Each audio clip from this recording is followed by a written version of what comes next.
يا رب بالمصطفى بلغ مقاصدنا واغفر لنا ما مضى يا واسع الكرم.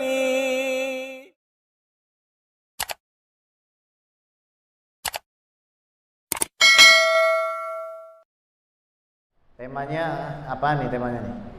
Ajaran tasawuf di zaman Nabi Muhammad sallallahu alaihi wasallam.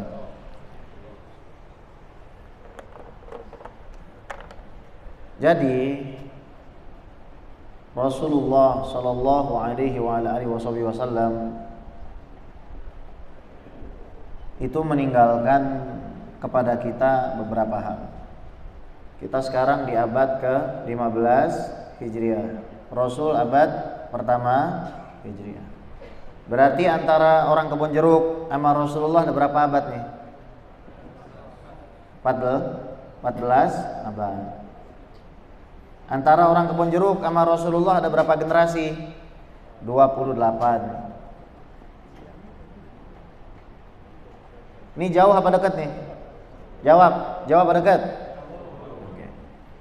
Sekarang di sini ada Rasulullah sallallahu alaihi wasallam. Di sini kita. Pertanyaannya, 28 generasi ini siapa? Kira-kira bisa enggak akal sehat kita nerima kalau orang abad ke-15 bilang saya ikut Rasulullah secara langsung? Bisa diterima enggak? Nggak keras jawabannya. Bisa diterima nggak? Kalau ada yang bilang bisa diterima, ngacung. Kalau ada orang kebun jeruk bilang saya ikut Rasulullah, langsung ikut Rasulullah, langsung ikut sahabat, bisa diterima nggak pakai akal sehat? Cucu bilang sama bapak, bilang sama kakeknya, kalian semua nggak ada yang tahu buyut, yang tahu saya. Ini cucu waras nggak? Halo? Anda bilang sama orang tua Anda, saya lebih tahu kakeknya ayah dan ibu daripada ayah dan ibu. Sehat nggak Anda? Nah ya sudah gitu ya. Jadi kalau ada orang bilang saya ikut Quran dan Sunnah, terus yang 28 generasi ini dianggap nggak ada, berarti dia tidak waras. Nggak waras. Emang nggak waras. Kenapa? Karena 28 generasi ini dianggap nggak ada. Jangan baperan. Ngaji itu nggak boleh baper. Ya. Baperan gak usah ngaji, mendingan main gaple aja ya. Orang baperan gak usah ngaji. Nah pertanyaan kan begini, ini siapa? 28 generasi ini siapa gitu kan. Gak mungkin lah ada orang zaman sekarang mau mengikuti Rasul tapi mengabaikan yang 28 ini. Baik, Rasulullah SAW meninggalkan kepada kita Al-Quran, meninggalkan kepada kita As-Sunnah, meninggalkan kepada kita sahabat, meninggalkan kepada kita keluarganya. Jadi peninggalan Nabi ini bukan cuma Quran Sunnah doang, tapi ada sahabat dan keluarga Nabi yang ditinggalkan. Nah, Al-Quran dan Sunnah itu adalah teks yang menjelaskan Al-Quran adalah Sunnah Rasulullah. Otomatis yang lebih tahu Rasulullah adalah sahabat yang lebih tahu Rasulullah adalah keluarga yang sama-sama hidup pada abad pertama Hijri. Oke. Maka kalau ada orang mengatakan saya ikut Quran dan Sunnah, pertanyaannya jalur mana? Anda pengen ke kebun jeruk misalkan dari Tangerang, pasti ada jalurnya. Mau pergi ke Surabaya, pasti ada jalurnya. Nggak mungkin nggak ada jalurnya. Dari Al-Quran, Sunnah, sahabat dan keluarga Nabi ini juga mengerucut. Jadi agama Islam itu dibagi menjadi 3 cabang ilmu. Yang pertama ilmu akidah, yang kedua ilmu fikih, yang ketiga ilmu tasawuf. Ini namanya apa? menu agama Islam. Ini tiga ini menu agama Islam. Kenapa Anda pede datang ke KFC? Anda tahu menunya. Kenapa Anda pede drive thru di McD? Karena Anda tahu menunya. Anda pede berislam kalau Anda tahu menunya. Tapi Anda sendiri kalau nggak tahu menunya, bingung Anda ditanya sama orang Islam itu apa? Anda bingung, ngeblank. Islam itu apa? Ini Islam. Akidah, fikih, tasawuf. Oke. Apa sih isi akidah ini? Pertama, membahas tentang Allah. Kedua, membahas tentang para nabi dan rasul. Ketiga, ya, membahas ini kayaknya permanen nih. Oh enggak. Rasul. Yang ketiga, membahas tentang sam'iyat. Sam'iyat ini sesuatu yang nggak bisa dapatkan informasinya melainkan melalui Al-Quran dan Sunnah yang sahih. Oke. Contohnya sam'iyat: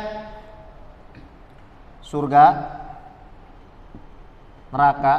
Contohnya sam'iyat: kiamat beserta tanda kecil yang udah keluar, tanda kecil yang udah keluar dan akan berlanjut, tanda besar: Dajjal, Imam Mahdi, surga, neraka, mizan, mahsyar, sirat, haud, semuanya, arasatul jannah, ya begitu dah pokoknya. Ini semuanya sam'iyat. Ini akidah. Akidah ini juga diwariskan oleh Nabi SAW kepada sahabat dan keluarganya. Maka ada figur-figur nih dari 28 generasi kita ini yang nyambung kepada Nabi Muhammad SAW di dalam masalah akidah. Di sini kenapa pada bisa sholat? Siapa yang ngajarin sholat? Rasulullah. Di sini yang ngajarin sholat siapa? Yang bilang yang ngajarin sholat Rasulullah mana? Hebat banget. Yang ada Anda diajarin orang yang belajar kepada orang, yang belajar kepada orang nyambung sampai Rasulullah. Anda nggak bisa mengatakan saya mengikuti Rasulullah tapi Anda nggak tahu jalur Anda sendiri. Oke, tenang. Nanti kita bikin gampang, bikin sederhana. Fikih, belajar apa? Ya, secara umum nih fikih itu belajar 3 pokok. 1, ibadah. Ibadah apa aja? Syahadat. Apalagi sholat, puasa, zakat, haji. Oke. Kedua, muamalat. Muamalat ini macam-macam. Jual beli, gadai, kemudian ya hutang piutang, waris. Ini masalah muamalah. Terakhir, jinayah. Jinayah ini hukum pidana, pembunuhan, ya, pencurian, perzinahan dan lain sebagainya masuk sini. Oke. Ini cabangnya ada 2 juta masalah. Kebayang nggak? Ada orang ngurusin 2 juta masalah ini. Jadi ini sains. Kita punya agama ini bukan sholat makan tidur. Ada orang-orang yang khidmah untuk agama ini, biar agama ini tetap terjaga, nggak ada terjadi penyimpangan dan kesesatan. Habis harta, habis tenaga, habis pikiran mereka itu. Baik. Nah, yang ketiga ilmu tasawuf. Apa isinya tasawuf? Taubat.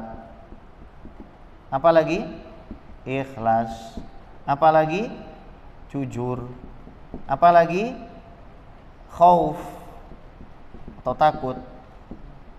Apalagi harap. Apalagi khusyuk. Apalagi tawakal. Apalagi tawadhu. Dan lain seterusnya. Nah, this is your menu. Ini menu Anda. Orang Islam kalau nggak bisa jelasin kayak begini, keterlaluan. Berarti dia nggak peduli sama agamanya. Berarti dia nggak tahu, dia sholat, dia puasa, apa segala macam. Tapi saya sibuk kerja. Lah para sahabat ngapain? Emang pada nggak kerja? Nih mereka tahu ini. Jadi you have to spend some times to actually learn about your religion. Harus belajar kita itu. Waktu kita harus ada belajar buat agama. Kalau kita diem aja nggak bisa. Nah, Pertanyaannya kan, dari kita ke Rasul ini kan banyak waktu rentangnya itu. Akidah ini ada imamnya. Untuk apa? Untuk identifikasi.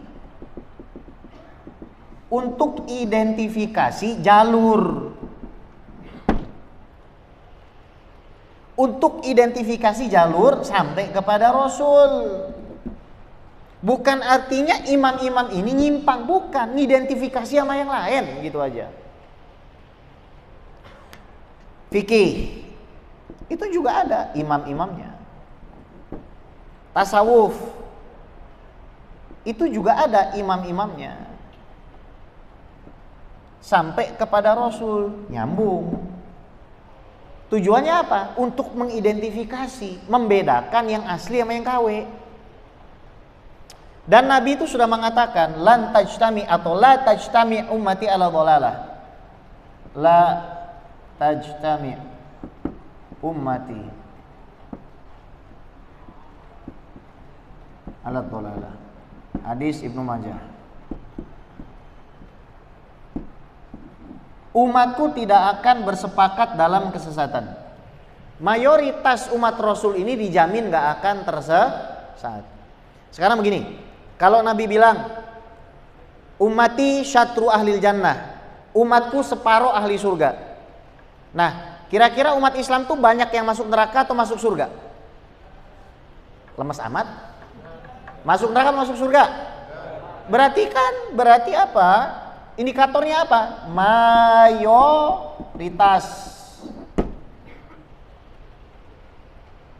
Gak usah pusing-pusing, ikutin aja kelompok mayoritas, selamat. Itu jaminan Rasul.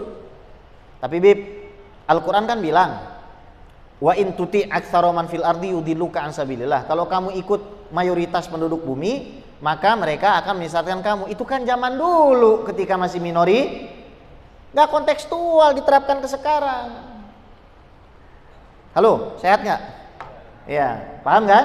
Gampang kan? Gampang, foto dulu baru saya hapus. Sambil nunggu, saya mau cerita. Ya, sambil nunggu Anda 2 menit, 3 menit, 5 menit biar paham ya. Oh, menu agama saya ini. Saya mau cerita. Jadi gini, hari Jumat kemarin saya diminta jadi khotib di Menteng. Di Menteng setelah khotib sholat, saya diminta buat baca doa. Rabbana atina fid dunya wa fil akhirati wa qina adzab. Jamaah bilang apa kalau habis doa? Amin. Saya berdiri mau sholat sunnah, tangan saya baru begini, udah begini tangan, ditarik sama orang, ditarik, dipaksa duduk. Ternyata orang Saudi Arabia asli, orang Saudi asli, bukan orang kebun jeruk, bukan kebun nanas, bukan orang kebun kacang, asli orang Saudi. Terus dia bilang, nama kamu siapa? Nama saya Ges. Kenapa? Kamu bisa bahasa Arab? Oh bisa. Ada apa? Yang kamu lakukan tadi itu mukhalafah, penyimpangan agama. Doa terus diaminkan itu penyimpangan agama. Terus saya giniin, kamu kan sering tanya mana dalilnya? Saya tanya, hatli dalilan minal Qur'ani wa sunnah bi antakul ayah atau hadis Nabi sallallahu alaihi wasallam innahu haram ayyadu Allah subhanahu wa ta'ala bil jamaah dubura kulli shalah. Mana teksnya? Dari Allah dan Rasulnya mengatakan haram orang doa berjamaah setelah sholat. Mana dalilnya? Saya gituin. Nggak ada. Terus yang bikin kamu mengatakan di penyimpangan apa? Oh, karena mengganggu orang yang lagi sholat, kata dia. Saya tanya sama dia, orang nggak khusyuk itu bukan salah orang lain, tapi salah dia Kedua, maslahah amah muqaddamah ala maslahah khassah. Maslahat umum tuh harus didahulukan daripada maslahat pribadi. Orang sholat 1, yang doa banyak. 3, ta'lim. Orang Indonesia itu kagak ngerti doa, ngertinya cuma amin. Makanya diajarin, kalau saya ngomong bahasa Arab, ente semua pada amin, saya yakin. Jadi kenapa doa nih rame-rame? Supaya yang nggak bisa doa belajar doa. Supaya yang nggak bisa doa ikut amin. Dalam Quran, yang doa Nabi Musa tapi Allah bilang Allah jawab doa keduanya. Berarti yang satunya ucap amin, yaitu Nabi Harun alaihis salam. Kaget dia. Terus dia dipikirnya badannya kecil gitu kan, badan kecil, orang Indonesia tahu apa sih kan begitu kan, kaget dia. Terus dia bilang, kamu pernah ke Saudi nggak, kata dia gitu. Saya bilang, ntar dulu nggak ada Saudi, 200 tahun yang lalu Saudi nggak ada. 200 tahun yang lalu nggak ada negeri Saudi Arabia. Yang ada Hijaz, Mekah, Madinah. Siapa yang menguasai Hijaz? Turki Utsmani, akidahnya Asy'ari. Akidahnya Asy'ari. Akidah resminya Maturidi. Mazhab negaranya, mazhab khilafahnya Hanafi. Diam dia, kaget dia. Sebelum datangnya Muhammad bin Abdul Wahab, sebelum datangnya Al Saud bekerja sama dengan Inggris, nggak ada namanya negara Saudi Arabia. Titik. Nggak bisa diterima argumen. Lihat tuh di Madinah, kan kota Rasulullah. Ente baru lahir kemarin. 200 tahun yang lalu apa kabar? Begitu. Jadi jangan lupain sejarah.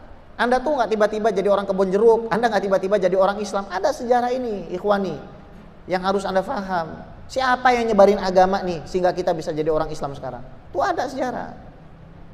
Kemudian dia ngomong lagi, kamu kenal nggak Ibnu Taimiyah, Imam Ibnu Utsaimin? Saya balikin lagi, kamu kenal nggak Imam Syafi'i? Kamu kenal nggak Imam Asy'ari? Lebih tua mana? Saya bilang, lebih dekat ke Rasul yang mana? Ibnu Taimiyah, Ibnu Utsaimin, Asy'ari atau Syafi'i? Diam lagi dia. Terus dia ngomong lagi, saya lebih tua dari kamu, jangan panggil saya akhi. Saya bilang, al-ibrah biman shadaq la biman sabaq. Ini bukan masalah siapa datang duluan, tapi siapa yang benar. Saya tanya sama Anda, yang datang duluan Nabi Adam apa Nabi Muhammad? Yang lebih tua Nabi Adam apa Nabi Muhammad? Yang jadi imam siapa? Saya datang duluan apa belakangan? Saya datang duluan apa belakangan? Belakang? Yang duduk ngomong sekarang siapa? Diam dia, kaget lagi dia. Tak bikin diam aja. Wong gangguin saya sholat, asik-asik mau sholat sunnah diganggu. Kebetulan yang ganggu agak galak begini kan? Iya. Shallallahu ala Muhammad. Iya, begitu. Terus ada orang datang mau cium tangan saya. Biasanya nggak saya kasih. Ah, ini karena saya kesal dengannya, saya kasih sekalian. Nah, terus kan dia cium tangan saya. Ntar dulu saya bilang. Saya tanya sama kamu, ini bid'ah juga nih? Ini sesat juga? Iya, nggak boleh. Bisa jadi dia lebih tua. Loh, Abu Lahab sama Abu Jahal juga lebih tua dari Nabi, saya bilang. Dan di zaman Nabi banyak orang cium tangan Rasul yang umurnya jauh lebih itu. Diam setelah itu dia. Udah, saya mau sholat. Ini di luar kampungnya berani begitu. Paham kan antum? Ini di luar kampung dia nih. Di luar kampung dia berani begitu. Untung nggak dicubit sama jamaah tuh. Ya kan? Di luar kampung dia berani kayak begitu. Apalagi kalau nih Indonesia jadi kampung dia. Habis ente. Allahumma hdina fi man hadait. Bid'ah digituin. Wa'afina fi man afait. Sesat. Doa berjamaah ditoel imamnya. Ente baca Fatihah rakaat pertama cepet banget, lambatin. Ya. Anak ngejarnya susah banget. Bismillahirrahmanirrahim. Amin. Udah begitu ya. Ini teguran buat kita. Jangan sampai ini masalah kenyataan di fakta di lapangan begitu. Ini fakta di lapangan begitu. Minoritas saja begitu. Kalau jadi mayoritas siapa kabar? Setelahnya saya keluar sambil nunggu mobil, dia bilang sampai ketemu di Saudi. Wah. Terus saya bilang oke. Nggak berubah nggak omongan saya di sini di Saudi nggak berubah. Kenapa? Karena ini adalah sebuah hal yang benar. Saya bilang kamu berarti melaknat menganggap sesat mayoritas umat Rasulullah dong kalau begitu. Di Indonesia semuanya begini, berarti sesat. Yang masuk surga cuma kamu sama kelompok kamu. Ya kosong surga kalau begitu. Orang kebun jeruk semua nggak ada yang masuk surga. Orang kebun jeruk kerjaannya maulid loh. Kerjaannya baca maulid. Kerjaannya doa berarti semuanya masuk neraka semuanya. Nih hati-hati. Nah sekarang kita mau lihat untuk sampai kepada Rasul Shallallahu Alaihi Wasallam. Ya. Pertama di dalam ilmu fikih dulu deh, yang tuaan. Kita bermazhab apa? Syafi'i ya. Ini fikih sini deh, Syafi'i. Imam Syafi'i ini belajar kepada Imam Malik. Imam Syafi'i ini minimal hafal 400.000 hadis. Imam Malik ini hafal 1 juta hadis. Imam Malik belajar kepada Imam Nafi. Imam Nafi belajar kepada Ibnu Umar. Ibnu Umar belajar kepada Rasul. Jadi Anda itu kalau dibilangin sama orang, jangan ikut Imam Syafi'i tapi ikut Rasulullah, Anda bilang, saya ikut Rasulullah, jalur Imam Syafi'i. Begitu caranya. Kalau ada orang bilang ikutlah Rasulullah, tanya jalur kamu lewat mana, jalurnya mana, jalur apa untuk sampai ke Rasulullah, jalur siapa yang nyambungin kamu sama Rasulullah terpisah 14 abad, itu siapa orang-orangnya. Hat lana rijalakum, sebutin orang-orangnya, siapa aja orang-orangnya yang nyambungin kamu sampai Rasulullah sehingga saya nggak boleh ngikuti Imam Syafi'i, sehingga kamu menyalahkan Imam Syafi'i yang hafal 400 ribu sementara orang yang nyalahin Imam Syafi'i, yang nggak ngebolehin kita kunut, yang nggak ngebolehin kita zikir berjamaah, yang nggak ngebolehin kita yasinan tahlilan, mereka itu cuma bawa hadis. Ini ada ahli hadis, kenapa Anda ikuti ahli hadis? Nyambung. Nah, ini dalam masalah fikih. Dalam masalah akidah, kita itu akidahnya Asy'ari. Sifat 20, sifat 20 tuh nggak ada dalam Al-Quran, nggak ada secara tertulis, iya, tapi secara konten ada. Wujud kidam baqa mukhalafatulil qiyamuhu wahdaniyah kudrah ilmun hayat sama basor kalam qadiron muridan aliman hayan sami'an basiron mutakaliman. Wujud artinya ada. Orang kalau meyakini Allah nggak ada, muslim apa kafir? Kidam artinya duluan. Orang kalau meyakini nih spidol lebih dulu dari Allah, muslim apa kafir? Orang kalau meyakini waktu ada lebih dulu daripada Allah, muslim apa kafir? Bako artinya kekal. Kalau meyakini Allah mati, muslim apa kafir? Mukhalafatulil hawadisi, beda dengan makhluk. Kalau meyakini Allah mirip sama nyamuk, serupa dengan nyamuk, atau sama dengan nyamuk, muslim apa kafir? Sama mendengar, kalau meyakini Allah budak, muslim apa kafir? Basor melihat, kalau meyakini Allah buta, muslim apa kafir? Ah, ya sudah. Sifat 20 ini nggak bisa ditolak. Ini konten agama antum, dan antum harus paham. Nggak peduli antum kerjanya itu OB, nggak peduli antum itu CEO, nggak peduli antum itu kameramen, semua antum harus paham ini. Dan antum dosa kalau nggak mau paham ini, dosa. Kalau nggak percaya, lihat aja nanti. Waktu kamu dihabiskan buat nuntut ilmu agama yang bagaimana? Kajian tematik tuh boleh, tapi kajian struktural beginilah yang membangun umat Islam itu menjadi umat yang punya kepribadian kuat. Oke, Imam Asy'ari belajar kepada Zakaria As-Saji. Imam As-Saji ini belajar kepada Imam Muzani. Imam Muzani belajar kepada Imam Syafi'i, nyambung ke Rasulullah. Kita punya imam namanya Bukhari, imam hadis. Murid Imam Bukhari namanya Imam Muslim. Macam-macam muridnya. Imam Bukhari ini belajar kepada Imam Ahmad. Imam Ahmad ini belajar kepada Imam Syafi'i. Nyambung nggak? Nyambung. Lah ente nyuruh kita ninggalin mazhab Syafi'i, nyuruh kita ninggalin mazhab Asy'ari. Ente siapa? Kan begitu. Hati-hati ini. Ini masalah bukan masalah sepele, bukan masalah sederhana. Ya. 14 abad kita pengen dihilangin begitu aja. Enggak. Kita berfikir dengan fikih Syafi'i, kita berakidah dengan akidah Asy'ari. Nah, tasawuf kita ngikutin Imam Ghazali. Imam Ghazali sanadnya nyambung kepada Imam Syafi'i. Jadi kalau ditanya, saya seorang Syafi'i dalam fikih nyambung ke Rasulullah. Saya seorang Asy'ari dalam akidah nyambung ke Rasulullah.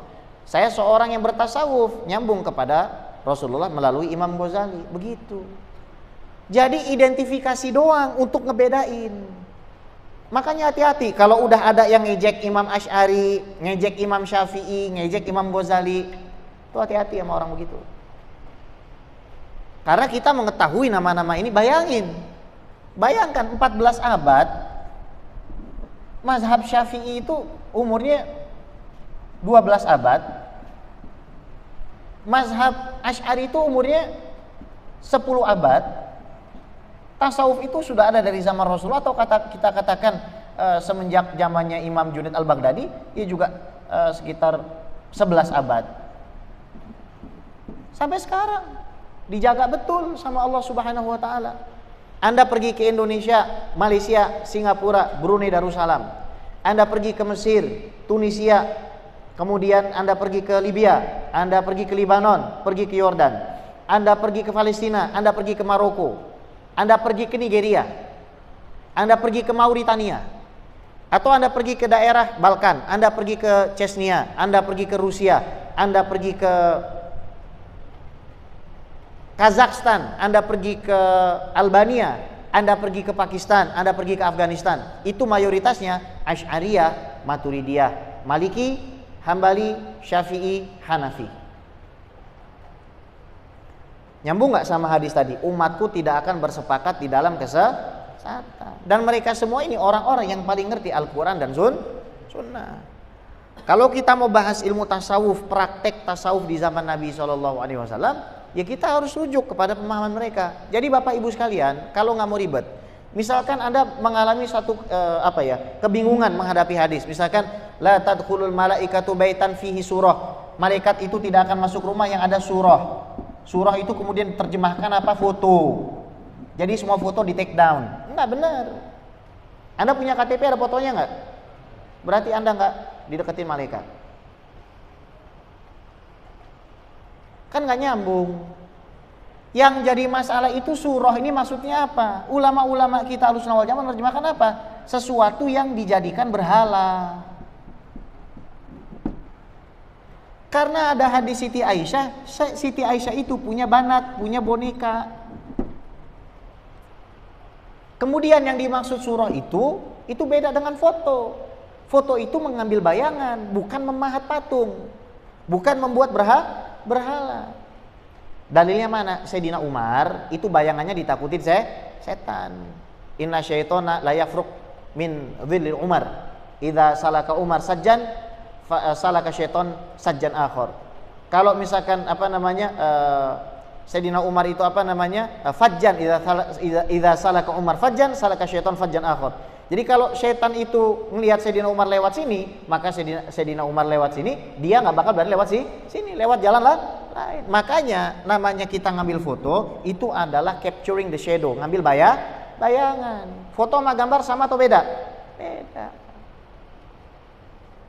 Akhirnya di take down foto ulama. Padahal kita nurunin masangin foto ulama itu supaya apa? Supaya kita ingat kepada Allah Subhanahu wa ta'ala, bukan supaya kita lupa dari Allah.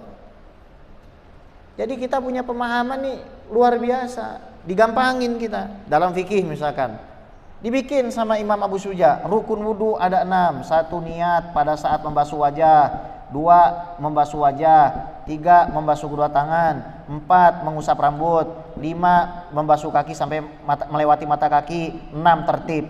Jangan ditanya lagi dalilnya mana. Kalau saya harus ngejelasin dalil ini, baca kitab Ma'rifatus Sunan wal Athar 8 jilid karangan Imam Al-Baihaqi. Isinya semua hadis di dalam mazhab Syafi'i. Sanggup?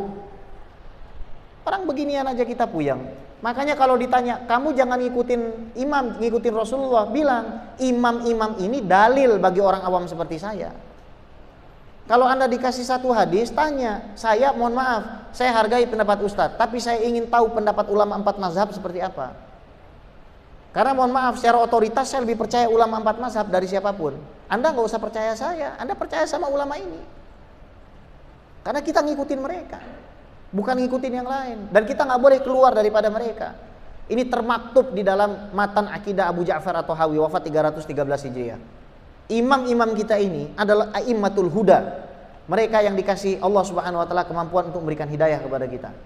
Dulu ada 90 mazhab dalam fikih, sekarang tinggal 4 yang diiktibar, yang diakui.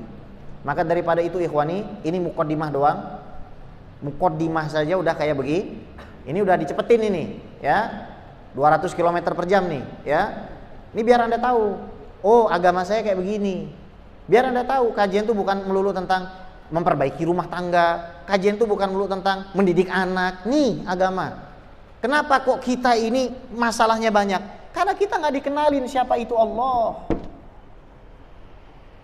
Ada orang sholat kelihatannya khusyuk, yakin Allah bentuknya kubus, yakin Allah 7 jengkal. Zaman dulu ada orang begitu. Aliran-aliran kayak begitu ada. Allah dibilang 7 jengkal, Allah dibilang kubus, ada. Jadi ikhwani sekalian, PR masjid, PR majelis itu mengkaji 3 cabang ilmu itu. Ilmu akidahnya dikaji, ilmu fikihnya dikaji, ilmu tasawufnya juga dikaji. MNC nih kalau nggak bikin format kajian model begitu, 10 tahun Anda ngaji di sini nggak dapat apa-apa. Tapi kalau Anda bikin format 10 tahun ngaji di sini, kurikulumnya jelas, pakai lekar, beli lekar, masing-masing pegang buku, 1 jam dapat sesuatu Anda untuk dibawa pulang. Begitu maksudnya. Shallallahu ala Nabi Muhammad. Kalau mau cepat nggak usah ada tanya jawab. Cepat antum makan siang. Kalau mau lama silakan tanya. Kita buka sesi tanya jawab dari Pak Malikon dan Akhwat. Assalamualaikum warahmatullahi wabarakatuh. Waalaikumsalam. Dia mau tanya masalah dalam fikih itu dengan tadi 90 dan prediksi sekarang yang 4. Yang saya bertanya itu mengenai masalah Ja'far itu bagaimana? Yang kedua, dalam tasawuf apa setiap muslim itu wajib berdoa? Mazhab Ja'fari itu mazhab Syiah Imamiyah. Syiah ini temannya si B, si C, si D. Ya. Ada Syiah, ada si B, ada si C, ada si D, ya. Mazhab Ja'fari itu tidak diitibar Ahlus Sunnah wal Jamaah, enggak usah diikutin dia. Kenapa? Karena sanadnya putus. Sanadnya putus. Kemudian dalam ikhtiar mereka tidak menerima Sahih Bukhari dan Muslim sebagai sumber, menuduh bahwasanya Sahih Bukhari dan Sahih Muslim adalah ciptaan Bani Umayyah. Begini hadirin, Bani Umayyah itu udah finish sebelum abad pertama selesai. Imam Bukhari itu lahir pada paruh abad kedua akhir. Bagaimana mungkin Imam Bukhari itu adalah orangnya Bani Umayyah sementara dinasti Umayyah sudah selesai. Kedua, tuduhan bahwasanya Imam Bukhari nggak cinta Ahlul Bait dari Hong Kong. Riwayat-riwayat dari Sayyidina Ali, dari Siti Fatimah dalam kitab-kitab Ahlus Sunnah itu lebih banyak daripada riwayat dari Sayyidina Abu Bakar dan Umar. Ketiga, kita tidak boleh dong membenci Sayyidina Abu Bakar dan Umar dan Utsman. Kenapa? Ada orang jadi mertua Rasul. Dalam Al-Quran surat At-Taubah ayat 40. Saniyasnaini At-Taubah 40. Saniyasnaini, yang kedua dari 2 orang. Idhuma fil ghar, ketika berdua-duanya di gua apa? Gua Tsur. Yaqulu li sahibihi la tahzan innallaha ma'ana. Ketika itu Rasul berkata kepada Sayyidina Abu Bakar, apa perkataannya? Lihat, jangan bersedih. Allah bersama. Ini maksudnya apa coba? Ini sudah jelas di dalam Al-Quran Allah bersama Sayyidina Abu. Terus kenapa ente laknat? Ini ada orang hidup sama Rasul, matinya untuk Rasul, harta habis untuk Rasul. Ente ngebenci dia, anak nggak terima. Makanya Imam Abu Ja'far At-Tahawi mengatakan wa nubghidu man yubghiduhum wa bi ghairil khairi yadhkuruhum. Kami benci sama yang benci mereka. Kami benci kepada yang benci mereka. Dan kepada siapapun yang mengatakan hal yang enggak bagus tentang Sayyidina Abu Bakar, Umar, Utsman, kami benci. Apalagi Sayyidina Ali.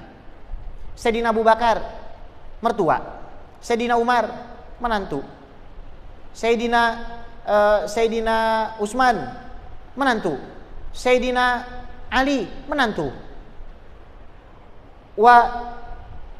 Wal asyratul ladzina syahida lahum Rasulullah sallallahu alaihi wasallam bil jannah nashhaduhum bil jannah ala ma syahida Rasulullah sallallahu alaihi wasallam. Dan 10 orang yang dijamin masuk surga atas kesaksian Rasulullah, maka kami menyaksikan mereka masuk surga. Siapa?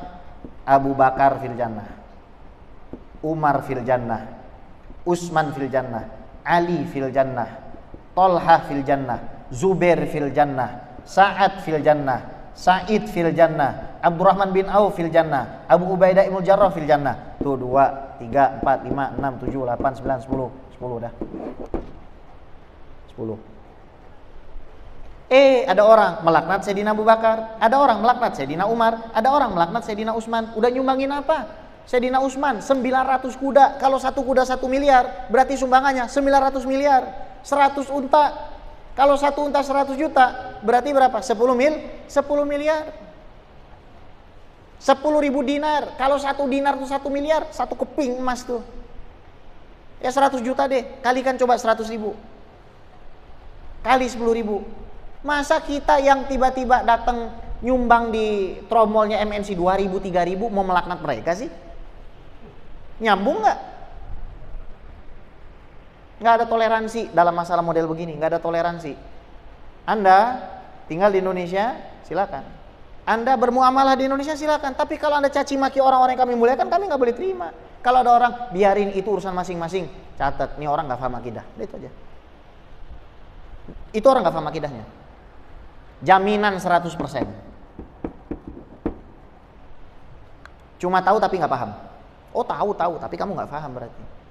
Karena kalau kita melaknat mereka ini, itu sama saja kita memusuhi orang-orang yang berjuang untuk Rasulullah. Kita lihat tadi Allah katakan yang kedua dari 2 orang. Siapa orang kedua yang masuk Islam, orang dewasa setelah Siti Khadijah?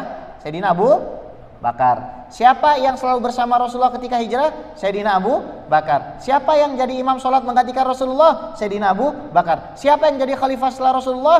Sayyidina Abu Bakar. Yang meninggal dikuburin samping Rasulullah? Sayyidina Abu. Allah sudah katakan yang kedua dari 2 orang. Itu isyarat. Jadi jangan diikutin. Pulang dari sini, buka pemberontakan Bahrain. Pemberontakan Bahrain. Bahrain itu mayoritasnya sekarang populasi penduduknya bersaing antara Ahlussunnah dengan Syiah. Tahun 2018 kalau nggak salah, itu terjadi pemberontakan. Kenapa? Karena Syiah ini ajarannya teokrasi. Anda harus tahu. Teokrasi. Teokrasi ini artinya pimpinan atas itu adalah pimpinan agama. Anda buka, kenapa kok Iran itu mendukung Armenia, Kristen Armenia didukung, tapi Azerbaijan yang mayoritasnya Syiah, 75% Azerbaijan, the land of fire, itu Syiah.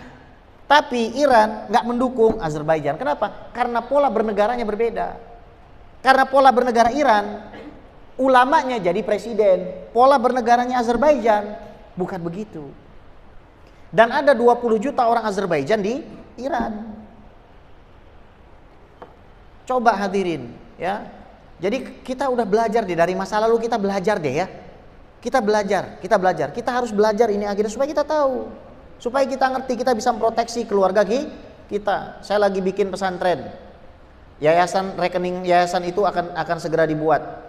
Pesantrennya nggak banyak, cuma 150 orang khusus, tapi untuk menghafal Al-Quran dan Sahih Bukhari serta kitab-kitab ulama. Dalam waktu 6 tahun 150 wisuda. Dalam waktu 6 tahun 150 wisuda. Nanti kita kirim ke Yaman, kita kirim kemana? Mana? Tempatnya di mana? Tanahnya ada di Jombang. Jombang mana? Bukan Jombang Jawa, Tangerang, dekat sama majelis. Sekarang saya lagi bangun majelis juga. Tapi tanah itu sudah mau kita bebaskan. Begitu rekeningnya itu turun, saya mau ngajak antum ya, 4.000 orang.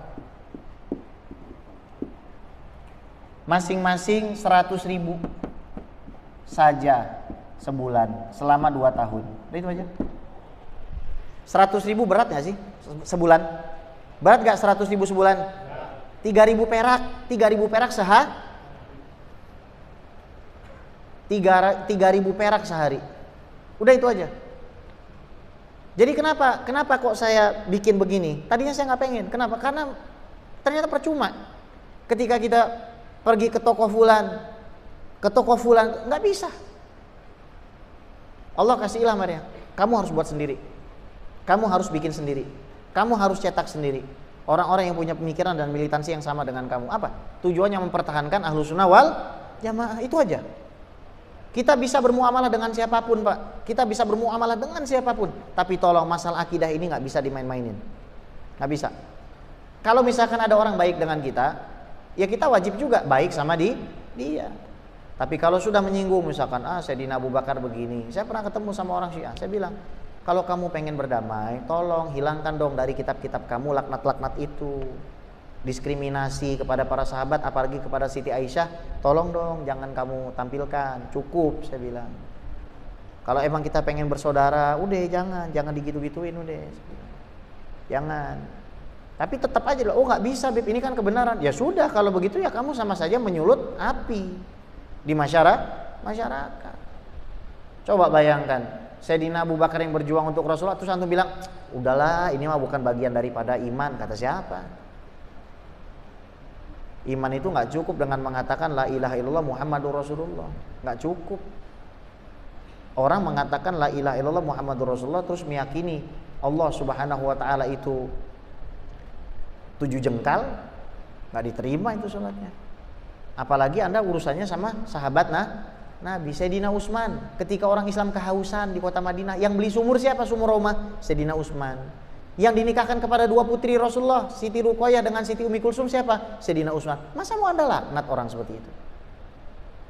Jadi ikutilah Ahlul Bait yang benar. Ahlul Bait yang benar itu siapa? Keluarga Rasulullah yang akidahnya Asy'ari. Ini simbolnya, Pak. Ini simbolnya, ini barometer ukurnya. Itu barometer ukurnya kita cari guru. Akidahnya Asy'ari bukan? Anda silahkan datangkan Kiai Betawi ngajar di sini. Nggak bakalan beda sama saya ngomongnya.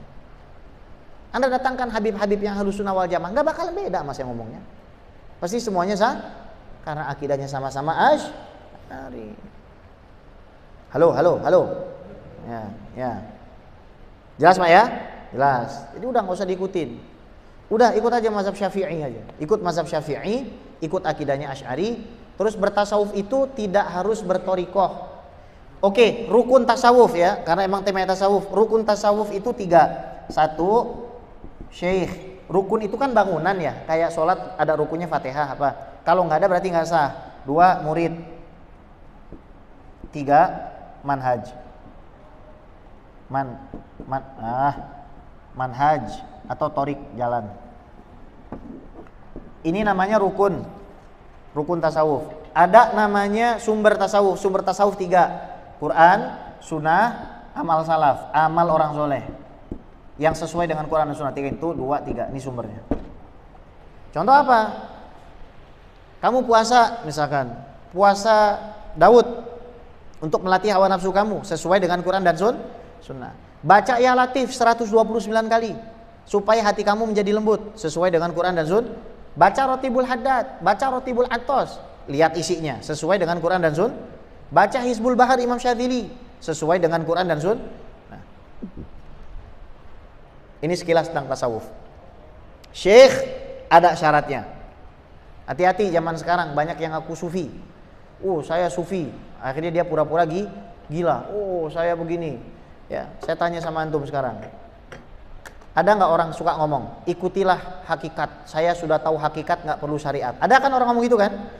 Sekarang lihat, ini namanya air putih. Ibu di belakang, Bu, di dalam air putih ini percaya nggak kalau saya bilang ada apinya yang bisa membakar? Ada sesuatu yang potensi untuk terbakar di sini. Ada, namanya apa? Hidrogen. Air putih itu syariat, hidrogen itu hakikatnya. Terus kalau ada orang bilang saya nggak mau wudhu pakai air, kenapa? Karena di dalam air ini ada apinya. Kan bahlul ini orang. Kalau Anda ke tukang bangunan, Anda mau beli tanah, terus saya jual orang ke Anda, kenapa? Karena manusia terbuat dari tanah. Apa nggak gila saya? Kita disuruh wudhu pakai ya udah wudhu pakai air. Kita disuruh sholat 5 waktu. Jangan pernah keluar dari syariat. Dan ingat kaidahnya, yasihu ingkarul faqih ala sufi wala yasihu ingkarul sufi ala faqih. Orang ahli fikih bisa mengingkari orang yang mengaku sufi. Orang zikir panjang-panjang, boleh diingkari sama ahli fikih kalau dia berbuat kesalahan. Contoh, sholat ketika matahari tepat berada di atas kepala, itu kan haram. Seikhlas apapun Anda berkurban, kalau yang Anda kurbankan tikus, nggak akan diterima sama Allah. Oh saya kan sudah ikhlas, jadi nggak perlulah syariat itu. Kita nggak perlu kurban kambing, kita nggak perlu kurban Yang penting dalilnya bagus. La yanalallaha luhumuha wala dima'uha walakin yanaluhu taqwa minkum. Tidak akan sampai darah dan dagingnya saudaraku, yang sampai adalah takwa. Maka silakan potong tikus, potong kecoa, yang penting ikhlas kepada Allah. Bahlul. Hati-hati, akhir zaman. Jadi kesimpulannya, kita harus berpegang teguh kepada akidah Asy'ari, kita harus berpegang teguh kepada fikih Syafi'i, dan bertasawuf sesuai dengan tasawuf Imam Al-Muzani. Udah ya, capek. Semoga mau nanya lagi satu lagi. Tutup aja ya. Ya, semoga antum semua sehat, panjang umur, berkah rezeki. Allah angkat derajat kita semua, dimurahkan rezekinya, disehatin badannya, dikasih keberkahan, didekatkan kita kepada para ulama dan habaib, dan kita wafatnya husnul khotimah. Ada hadhihi niyyah wa ala kullatin shalihah wa ila hadratin nabi sayyidina Muhammadin sallallahu alaihi wasallam. Sya'ulil lana wa lahumul Fatihah. Rabbi bil Mustafa بلغ مقاصدنا واغفر لنا ما مضى يا واسع الكرم